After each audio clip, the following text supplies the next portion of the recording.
sous la direction et la conduite de ton esprit, pour que nous puissions découvrir ta volonté, mieux te connaître pour mieux te servir, là où tu nous places, dans le précieux nom de Jésus.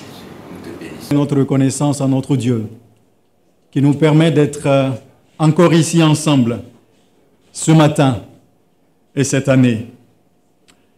J'aimerais vous prier de me permettre l'anecdote suivante. Il y a quelques mois en arrière, alors que l'une de nos organisations sous-régionales avait envoyé un émissaire dans un pays dans lequel il y avait quelques difficultés liées à des élections, un journal de la place avait fait un rapport de cette visite. Et comme cela se fait habituellement, ce rapport a été publié sur le site. Un mot hier au comité scientifique et à tous nos collègues, et je vais vous lire ce mot parce que il m'a touché ce mot. Le docteur Va est actuellement le représentant des Nations Unies au Burundi. Et vous connaissez ce qui se passe au Burundi actuellement. Donc c'est un de nos étudiants, un de nos doctorants, qui est actuellement responsable, qui est au cœur de ce conflit burundais et représentant des Nations Unies. Il dit ceci: « Je me réjouis de pouvoir vous écrire pour vous transmettre mes chaleureuses salutations depuis Bujumbura au Burundi.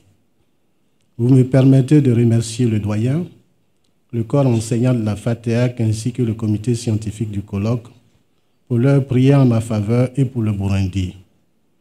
Plusieurs orateurs vont se succéder pour situer l'enjeu de la rencontre. En tant qu'étudiant en leadership transformationnel, je puis vous assurer que ce que le Burundi vit en ce moment et qu'il vous est donné de voir ces dernières semaines dans les médias illustre l'importance du leadership chrétien transformationnel dans cette Afrique postmoderne. Je suis en train de finaliser le texte, la brève présentation que j'aurais faite si j'avais pu être avec vous. Elle vous parviendra après révision par le comité scientifique. En attendant, je voudrais pas... Succinctement, le professeur Thienou est pasteur, professeur de théologie depuis l'Institut biblique Maranatha, dans la ville de Bobo-Dioulasso, au Burkina Faso. Il est également le doyen fondateur de la faculté théologie évangile Alliance chrétienne, là où nous nous tenons ici, avec Marie Thienou, son épouse. Ils sont, je ne vais pas dire qu'ils sont arrivés, je dirais simplement qu'ils sont revenus en Côte d'Ivoire en 93, pour fonder cette faculté que le doyen Thienou a dirigée jusqu'en 1997. En 1997, il a répondu... L'heure est avancée. Monsieur le doyen Coulibaly, j'ai simplement une question. Selon l'horaire qui a été présenté, nous sommes plus à l'heure FATEAC. Donc, combien de minutes faut-il que je prenne pour la communication que voici? Oh là! Bon. Non. Je vais essayer de racheter le temps. De toute façon, je vais le faire ainsi pour que vous puissiez acheter les actes du colloque.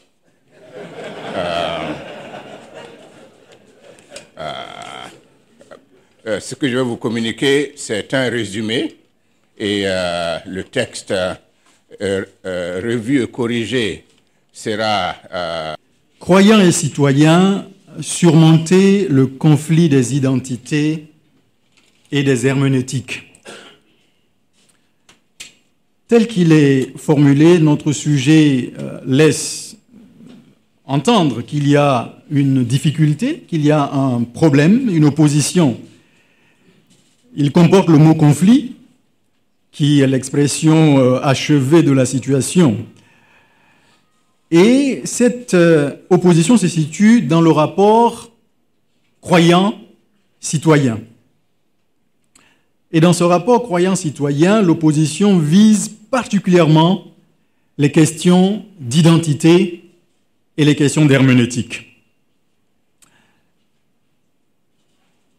Et il y a un sous-entendu dans le sujet, c'est qu'il a... Dans l'identité, nous entendons également la conviction d'un individu, qu'a un individu d'appartenir à un groupe social, reposant sur le sentiment d'une communauté, soit linguistique, culturelle, et entraînant certainement des comportements spécifiques.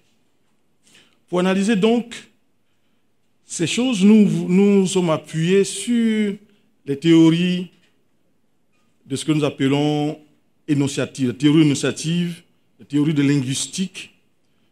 Vous savez, il y a plusieurs écoles, n'est-ce pas, en linguistique, mais nous avons choisi l'école des théories énonciatives.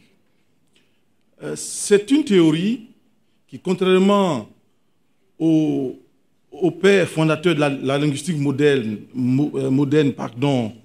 développée par Ferdinand de Saussure, qui se focalise à étudier la langue au détriment de la parole,